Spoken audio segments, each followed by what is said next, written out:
Gimme, for example, it's all about the dads, these older men and these younger women. Yes. And like, no one's not saying that that's not weird, but again, it's like, we've just met you and you're actually old enough to be my dad. Yes. Like, this is weird. And I think, well, I'm a bit older. I think once you're over 25, the dynamic does kind of shift. Yes. Because it's no longer so taboo, I guess.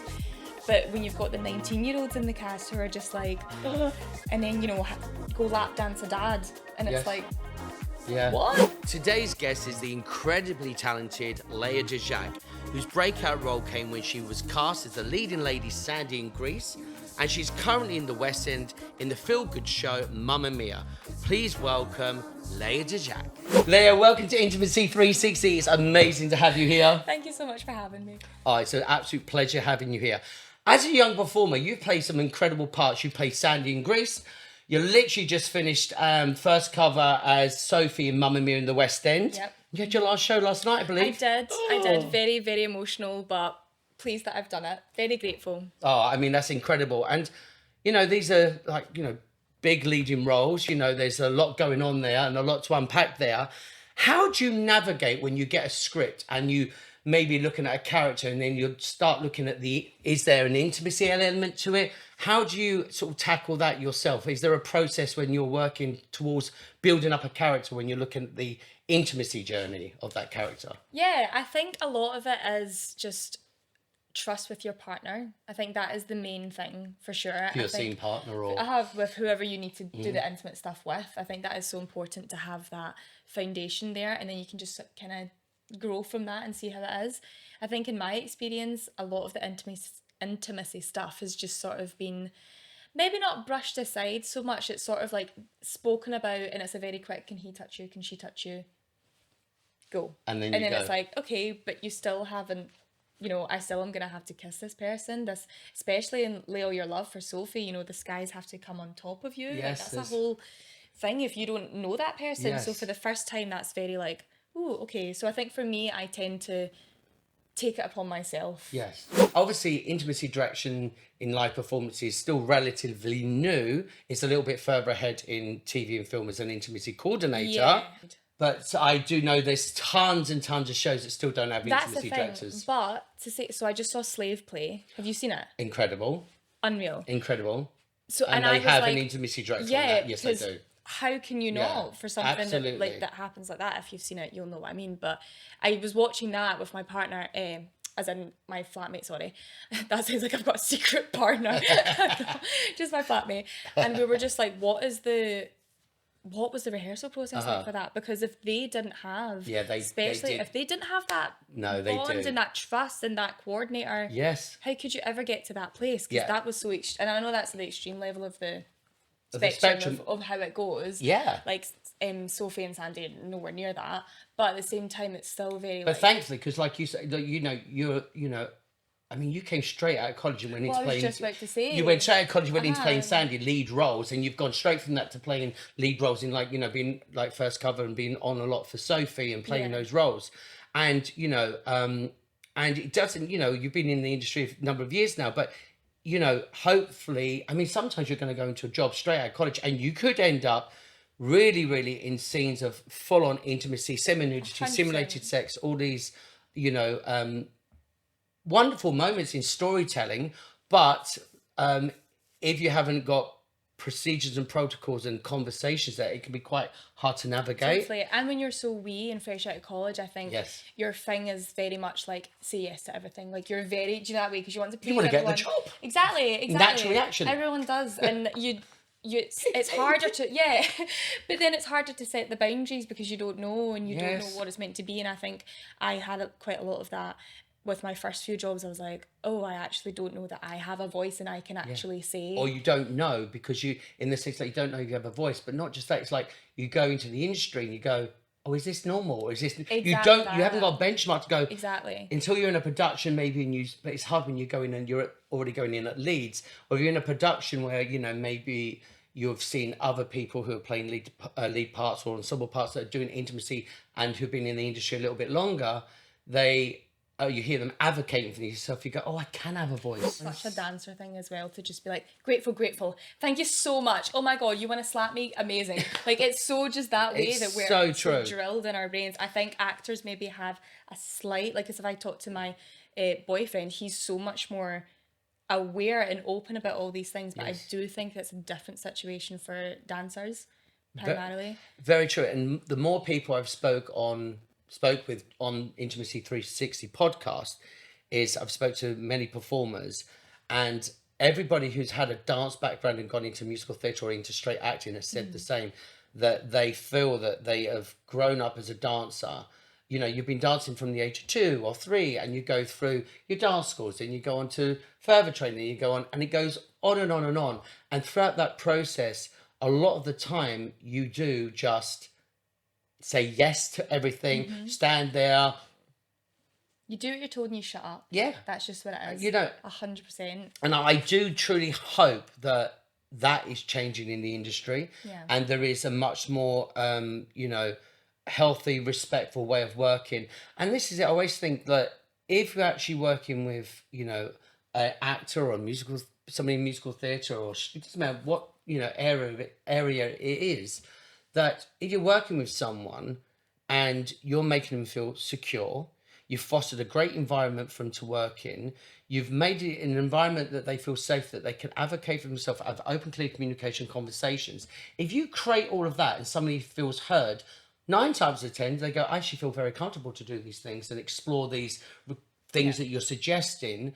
And there's not a false barrier there, because not a false barrier, there's not a barrier there. So sometimes if you don't feel heard, it actually automatically puts your back up. You're going, well, I'm being done too. I'm not involved in this conversation. And I think if you feel involved in a conversation, then naturally you go, oh, I'm willing to explore that. Yeah. Where sometimes for me, if I feel like somebody's making a decision for me, right, they've got my back up already. As I've got older, No, I agree. when I was younger, I would just be like, yes, yes, yes. Yeah, no, totally. And I think sometimes a lot of it is, if you're just in rehearsals, it's just like, okay, go do. Like, we've told you now, and you just have to just sort of do it. Like, I think especially like Gimme, for example, it's all about the dads, these older men and these younger women. Yes. And like, no one's not saying that that's not weird, but again, it's like, we've just met you and you're actually old enough to be my dad. Yes. Like, this is weird. And I think, well, I'm a bit older. I think once you're over 25, the dynamic does kind of shift. Yes. Because it's no longer so taboo, I guess. But when you've got the 19-year-olds in the cast who are just like, and then, go lap dance a dad. And it's like, yeah, what? Like, it's so this is strange. why, and with the industry's been like that forever. And then you go, okay, so at what point, there's a tipping point that in the industry now, in live performance, that they are starting to recognize that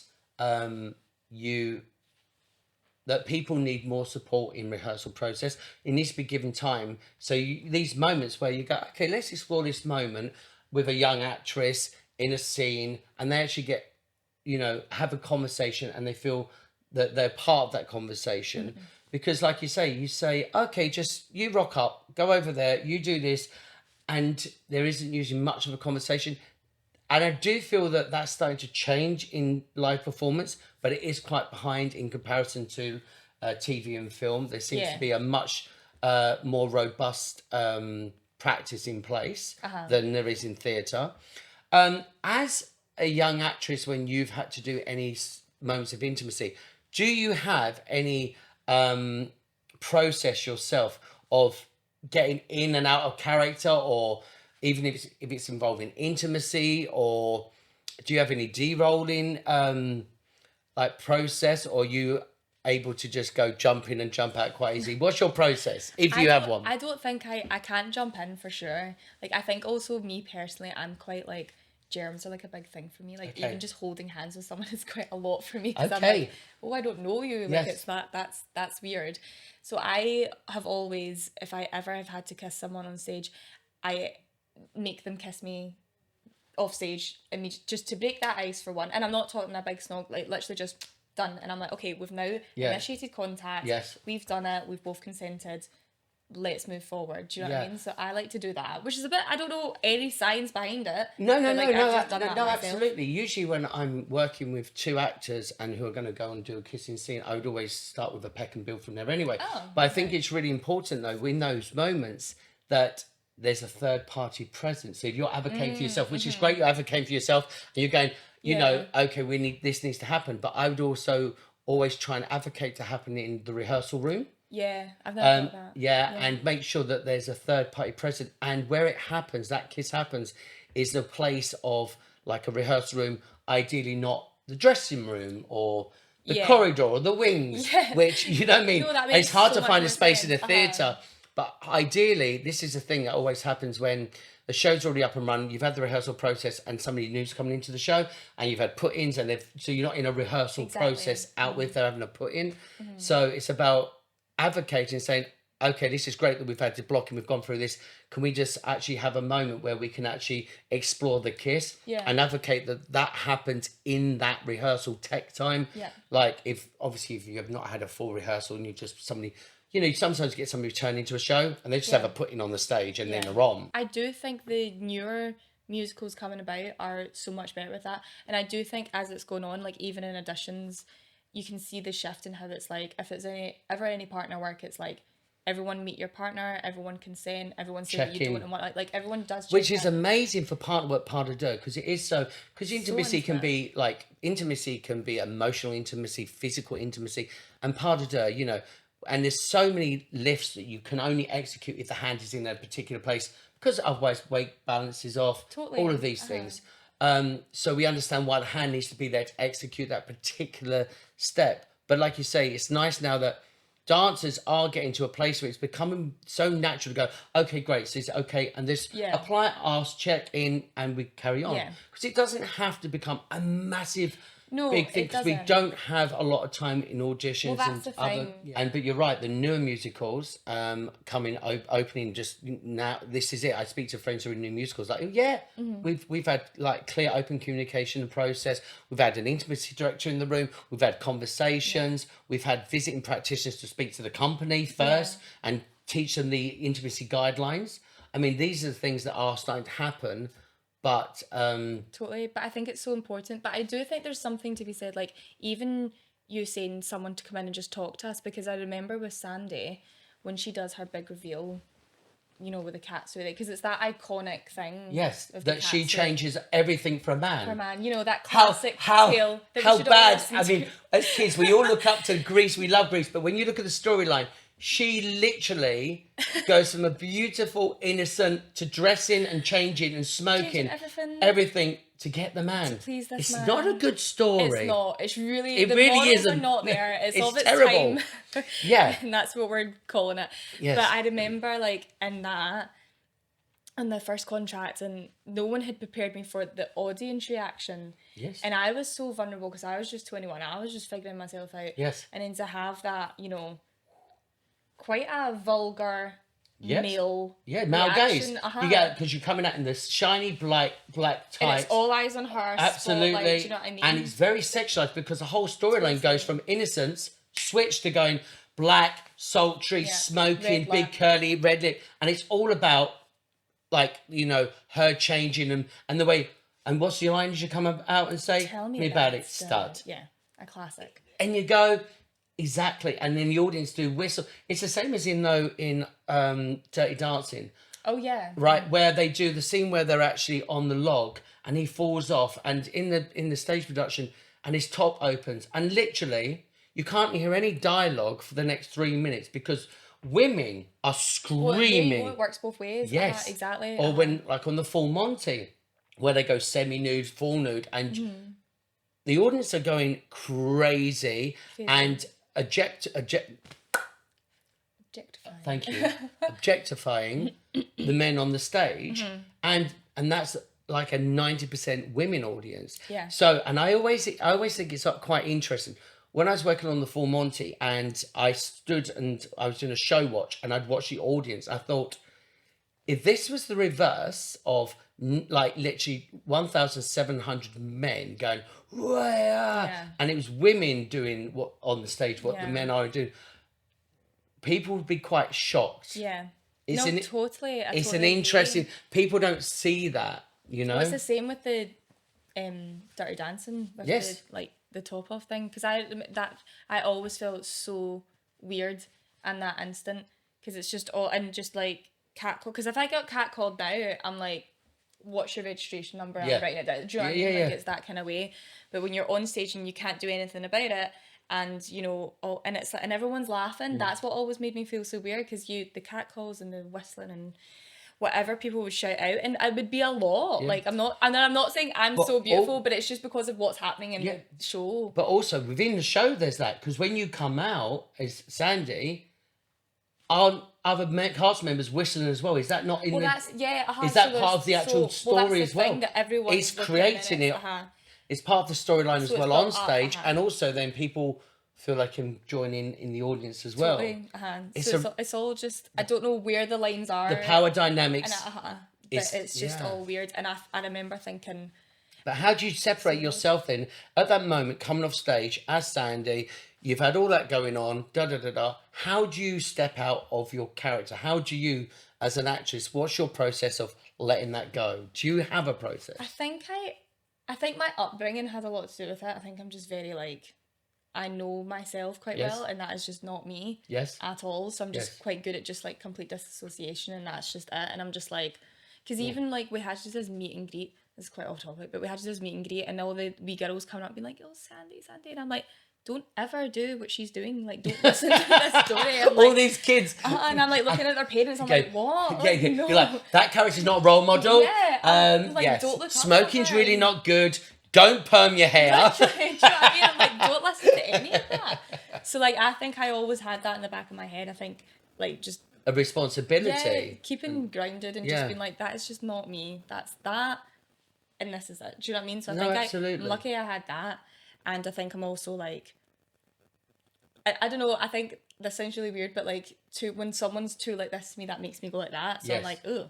Yeah. Like, do you know what I mean? So I think I just have that in my nature. So therefore, I don't struggle with separating that. That's great. And have you thought about this, about looking at your career going forward, where we don't know where it's going to go yet, you know, in the next 5, 10, 15 years, you don't know.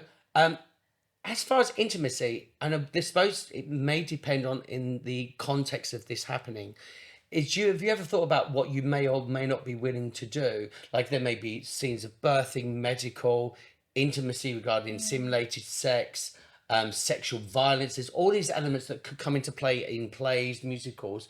Have you ever actually thought about the arc of what that work could be? Yeah. I think like, because I have thought about that before, because I've had castings come through and it's like, okay, it might include nudity or like in the breakdown, blah blah blah, and I'm always like, if the truth is there, then it's there. Do you know what I mean? If it makes sense and if it's in the context, then I can understand why that would happen. If I read it and go, okay, yeah, that seems real. Yes. If it's just nudity, nudity, which I don't think really comes along much anymore. Yeah, maybe, but. I Do you know what I mean? Like, early Game of Thrones kind of seems like a lot, but like nowadays, I don't know, it's quite... Well, I think also it depends on, like you say, context is everything. Yeah. 100%. But, and also certain genres, there's going to be certain soaps that there's going to be, the telephone rings downstairs, like old school telephone, like, you know, like it's a house phone. Yeah. But, you know, they come down, they walk into a shot to go and get a glass of orange juice at the sink, and they've got no top off.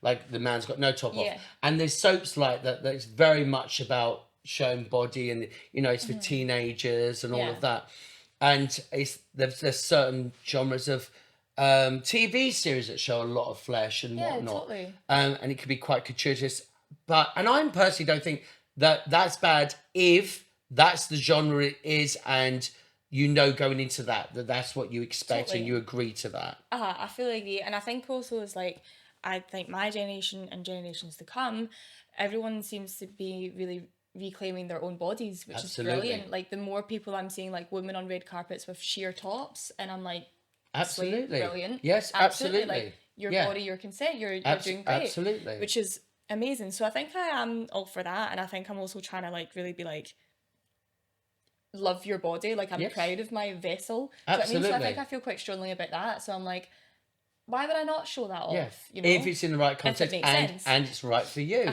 at the right time. And also, this is the thing: when and why. I think one of the things, make a decision to do one thing one time does not mean you're agreeing to it the next. I just had such a conversation about this because I think, especially musical theatre, the lines are so blurred because, you know, you've got so much LGBTQA plus community, Yes.